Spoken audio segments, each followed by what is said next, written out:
यीशु मसीह के 12 शागिर्दों के नाम। शमौन जो पतरस कहलाता है और उसका भाई इंद्रियास, जब्दी का बेटा याकूब और उसका भाई यूहन्ना, फिलिप्पस और बरतमाई, तूमा और मत्ती महसूल लेने वाला, हलफई का बेटा याकूब और तद्दी, शमौन केनानी और यहूदा इस्करियोती जिसने यीशु मसीह को पकड़वा भी दिया। Name in lyrics.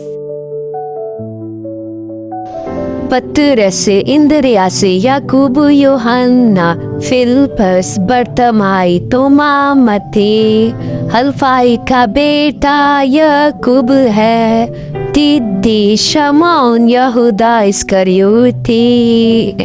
पतरस, इंद्रियास, याकूब, यूहन्ना, फिलिप्पस, बरतमाई, तोमा, मत्ती, हलफई का बेटा याकूब है, तद्दी, शमौन, यहूदा इस्करियोती।